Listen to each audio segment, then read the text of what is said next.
3 Railway Engines by the Reverend W. Awdry.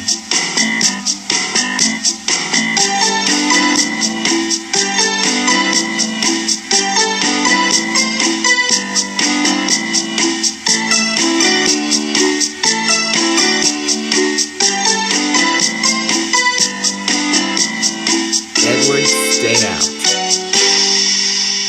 Once upon a time, there was a little engine called Edward. He lived in a shed with 5 other engines. They were all bigger than Edward and boasted about it. "The driver won't choose you again," they said. "He wants big, strong engines like us." Edward had not been out for a long time. He began to feel sad.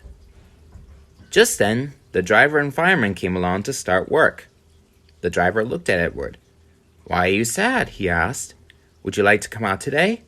"Yes, please, sir," said Edward. So the fireman lit the fire and made a nice lot of steam. Then the driver pulled the lever, and then Edward puffed away. "Beep, beep," he whistled. "Look at me now." The others were very cross at being left behind. Away went Edward to get some coaches. "Be careful, Edward," said the coaches. "Don't bump and bang us like the other engines do." So Edward came up to the coaches very, very gently, and then the shunter fastened the coupling. "Thank you, Edward," said the coaches. "That was kind. We're glad you're taking us today."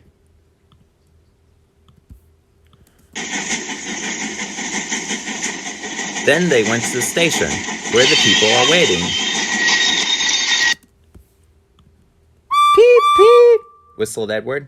"Get in quickly, please." So the people got in quickly, and then Edward waited happily for the guard to blow his whistle and waved his green flag.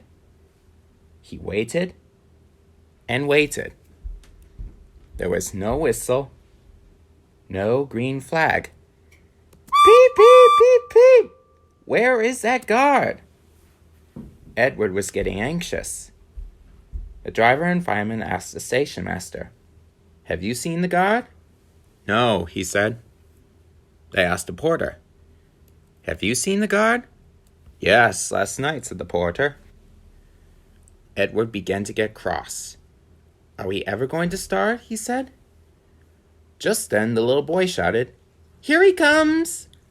And there the guard was, running down the hill with his flags in one hand and a sandwich in the other. He ran onto the platform, blew his whistle, and jumped into his van. Edward puffed off.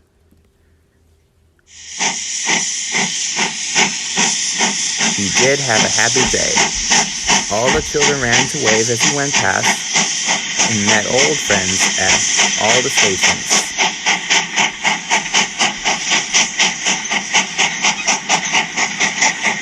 He worked so hard that the driver promised to take him out again the next day. "I'm going out again tomorrow," he told the other engines that night in the shed. "What do you think of that?" But he didn't hear what they thought, for he was so tired and happy that he fell asleep at once.